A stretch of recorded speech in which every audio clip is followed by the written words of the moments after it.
लोकसभा में वित्त मंत्री निर्मला सीतारमण ने बजट 2026 पेश किया। ये उनका लगातार 9वां बजट है। इस बजट में कई महत्वपूर्ण घोषणाएं की गई हैं। इस बजट में यूपी को क्या मिला, इस वीडियो में इसी पर विस्तार से चर्चा करेंगे। नमस्कार, मैं रजनीश यादव, आप देख रहे हैं लोकमत हिंदी। कुल मिलाकर यूपी को इस बजट में निराशा हाथ लगी है। वित्त मंत्री निर्मला सीतारमण के पिटारे से 1500 किलोमीटर के 2 हाई स्पीड रेल कॉरिडोर और शिप मरम्मत सेंटर के अलावा घोषित तौर पर कुछ खास यूपी को नहीं मिला। यूपी में अगले साल मार्च अप्रैल में विधानसभा चुनाव हैं। इस लिहाज से माना जा रहा था कि केंद्रीय बजट में बिहार की तरह यूपी को भी कई सौगातें मिलेगी। यूपी ने आबादी के आधार पर केंद्रीय कर और शुल्कों में बढ़ोतरी की मांग की थी, लेकिन पिछली बार की तुलना में 0.32% कम राशि मिली। इससे साफ है कि इस बजट में यूपी को कम तवज्जो मिली है। बजट में काशी पर खास फोकस किया गया है। जहां काशी से 2 कॉरिडोर शुरू होंगे, वहीं पोर्ट भी काशी में ही बनाया जाएगा। देश में कुल 7 नए हाई स्पीड रेल कॉरिडोर घोषित किए गए हैं। इसमें से 2 सीधे यूपी से जुड़े हैं। लगभग 1500 किलोमीटर वाले दोनों कॉरिडोर के तैयार होने पर दिल्ली से सिलीगुड़ी की यात्रा आसान हो जाएगी। इसे वर्ष 2047 तक पूरा करने का लक्ष्य रखा गया है। हाई स्पीड रेल कॉरिडोर की बात करें तो पहला कॉरिडोर दिल्ली से वाराणसी के बीच होगा। दूसरा वाराणसी से सिलीगुड़ी पश्चिम बंगाल के बीच बनेगा। अनुमानित रूट दिल्ली, नोएडा, जेवर एयरपोर्ट, मथुरा, आगरा, नया इटावा, दक्षिण कन्नौज, कानपुर, लखनऊ, रायबरेली, प्रयागराज, नई भदोही, वाराणसी, कन्नौज शामिल है। वाराणसी में शिप रिपेयर इकोसिस्टम स्थापित होगी जो गंगा जलमार्ग से जुड़ेगा। शिप रिपेयरिंग सिस्टम बनने से 2 से 3 हजार लोगों को प्रत्यक्ष और अप्रत्यक्ष रोजगार मिलेगा। गंगा में जल परिवहन को बढ़ावा मिलेगा। माल ढुलाई सस्ती होगी। हैंडलूम, लकड़ी के सामान को बाहर भेजने में मदद मिलेगी। शिप रिपेयरिंग इकोसिस्टम विकसित करने की अनुमानित लागत 300 करोड़ रुपए है। शिप रिपेयरिंग सिस्टम आधुनिक होगा। इसमें ऑटोमेटिक और एडवांस कंट्रोलिंग मशीनें होंगी। इससे जहाजों की मरम्मत कम समय में हो सकेगी। प्रदेश के सभी जिला अस्पतालों की क्षमता 50% बढ़ाई जाएगी।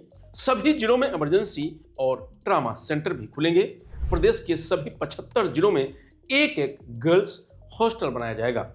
यहां कामकाजी महिलाओं के लिए कमरे उपलब्ध कराए जाएंगे। 50 लाख से ज्यादा आबादी वाले शहरों में इंफ्रास्ट्रक्चर डेवलपमेंट करने के लिए बजट में 12.2 लाख करोड़ का बजट दिया गया है। यूपी में इस कैटेगरी में लखनऊ, अयोध्या, गोरखपुर समेत 25 शहर आएंगे।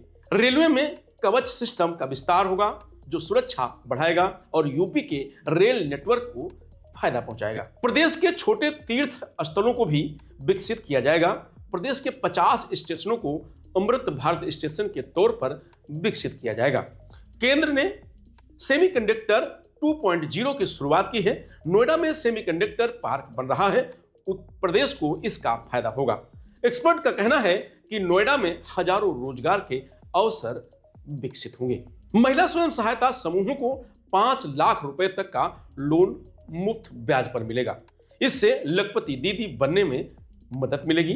प्रदेश में 18.36 लाख से ज्यादा महिलाएं लखपति दीदी अब तक बन चुकी हैं। यूपी सरकार ने 3 करोड़ महिलाओं को लखपति दीदी बनने का टारगेट रखा है। महात्मा गांधी स्वरोजगार योजना के तहत ग्लोबल मार्केटिंग, लिंकेज और ब्रांडिंग में मदद मिलेगी।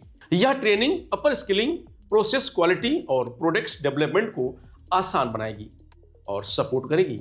इससे बुनकरों, गांव के उद्योगों, वन डिस्ट्रिक्ट वन प्रोडक्ट पहल और गांव के युवाओं को फायदा मिलेगा। यूपी से ही वन डिस्ट्रिक्ट वन उत्पाद की शुरुआत हुई थी। हमारे उत्पादों को विश्व बाजार उपलब्ध होगा। विरासत और संस्कृति पर्यटन में वाराणसी के सारनाथ और मेरठ के हस्तिनापुर सहित देश के 15 आर्कियोलॉजिकल साइट्स को डेवलप किया जाएगा। यहां जीवंत अनुभव देने वाली सांस्कृतिक जगहों को विकसित किया जाएगा। खोदे गए लैंडस्केप को क्यूरेटेड वॉकवे के जरिए आम लोगों के लिए खोला जाएगा। Conservation labs, interpretation centres, guides की मदद के लिए स्किल्स और टेक्नोलॉजी शुरू की जाएगी। समर्थ पहल खेल के सामान देश में बने और हम आत्मनिर्भर बन सकें, इसके लिए योजना शुरू की गई है। इसका मकसद खेल उद्योग और मैन्युफैक्चरिंग सेक्टर को प्रोत्साहित करना है। इसका फायदा यूपी के मेरठ में होगा। खेल सामानों के मामले में यह प्रदेश का अग्रिम जिला है। चमड़े से बने सामान सस्ते होंगे। यूपी के कानपुर और आगरा में चमड़ा उद्योग से जुड़ी कई फैक्ट्रियां हैं। अर्थशास्त्री कहते हैं कि इस बार के बजट में यूपी का नंबर आया ही नहीं। इस बार के बजट में तमिलनाडु और नॉर्थ ईस्ट के राज्यों पर फोकस किया गया है। यूपी में चुनाव मार्च और अप्रैल में होगा। उससे पहले केंद्र का बजट आएगा। जनता की मेमोरी शॉर्ट टर्म की होती है। मुझे लगता है कि यूपी का नंबर तब आएगा। इस बार के बजट में यूपी को वाटर बेज की सुविधा मिली है। वह दीर्घकालिक सुविधा होगी। प्रदेश की सीमा से समुद्र दूर है। अभी यहां के उत्पादित माल की ढुलाई सड़क मार्ग से होती है। इससे लागत बढ़ जाती है। वाटर बेज बनने से परिवहन कास्ट कम होगा। इससे हमारा निर्यात बढ़ेगा। बजट में यूपी की जो मांगे अधूरी रह गईं, उस पर चर्चा कर लेते हैं। तो प्रदेश में गोरखपुर व रायबरेली में एम्स है। पश्चिमी यूपी में कोई एम्स नहीं है। इस बार के बजट में भी ये मांग अधूरी रह गई है। बुंदेलखंड आईआईटी की उम्मीद थी। बुंदेलखंड जैसे पिछड़े क्षेत्र में उच्च शिक्षा और क्षेत्रीय विकास के लिए ये काफी जरूरी है, लेकिन नहीं मिल पाया। तो सपा प्रमुख अखिलेश यादव ने बजट पर तंज कसा और कहा कि यह समझ से बाहर का बजट है, सिर्फ सपने दिखाने वाला बजट है। और ये बजट गरीब के समझ के बाहर है। जो बुनियादी चीजें हैं, शिक्षा, स्वास्थ्य, आप सोचिए उत्तर प्रदेश का हाल आपने सुना होगा, देखा होगा। पोस्टमार्टम होना है किसका, और पोस्टमार्टम के लिए ले किसको जा रहे हो। ओटी में जाना किसको था, ले किसको जा रहे हैं। ये तो स्वास्थ्य व्यवस्था का हाल है। और शिक्षा का हालत ये है कि बिना शिक्षा के हम विकसित भारत कैसे बनाएंगे। विकसित भारत का सपना अगर देखना है तो शिक्षा क्षेत्र में हमें ज्यादा से ज्यादा बजट देना पड़ेगा। ये समझ से बाहर बजट है। ये सपने दिखाने वाला बजट है। जिन लोगों ने अपने पुराने घोषणा पत्र पे कोई काम न किया, उनसे उम्मीद क्या करें। बीजेपी से उम्मीद ही नहीं तो बजट से उम्मीद क्या करें। ये हमेशा बड़े लोगों के लिए, 5% के लोगों के लिए बजट बनाते हैं। आम जनता के निराश किया है। और फिर 25 करोड़ अगर गरीबी रेखा से बाहर आ गए हैं तो कम से कम ये बताएं कि जो 95% आबादी हमारे देश की है, उस जो गरीब है उसकी प्रति व्यक्ति आय क्या है। क्या सरकार ये बताएगी प्रति व्यक्ति आय क्या है। तो बसपा प्रमुख मायावती ने कहा कि बजट सत्ताधारी की नीति नियत चरित्र का आईना है।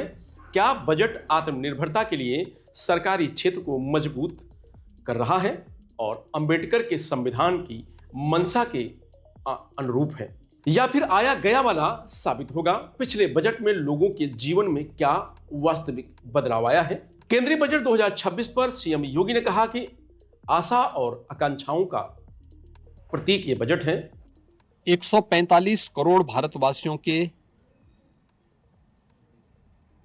आशा और आकांक्षाओं का प्रतीक यह बजट है, जिसमें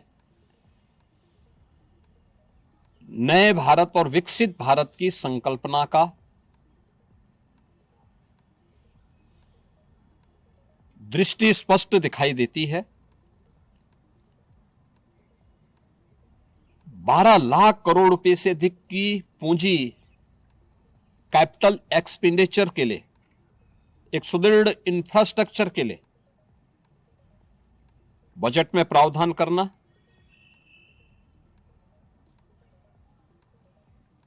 सात रेल कॉरिडोर के निर्माण के लिए प्रावधान करना, आयुष सेक्टर को विकसित करने के लिए और हेल्थ सेक्टर को मजबूती करने के साथ साथ आम नागरिक के लिए और खासतौर पर उसमें भी महिलाओं पर केंद्रित करते हुए उस पर जोर देना, हर जनपद में महिलाओं के लिए, कामकाजी महिलाओं के लिए छात्रावास के निर्माण का कार्य हो या स्टेम, साइंस, मैथ्स, स्टैटिस्टिक्स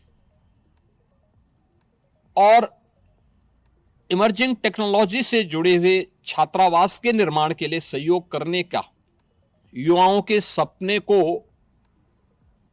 एक नई उड़ान देने के लिए उनके लिए बेहतरीन इंफ्रास्ट्रक्चर से युक्त सुविधाएं उपलब्ध कराने के लिए ऐसे हॉस्टल के निर्माण का कार्य हो। नौजवानों के लिए हर एक सेक्टर में अवसर उपलब्ध हो।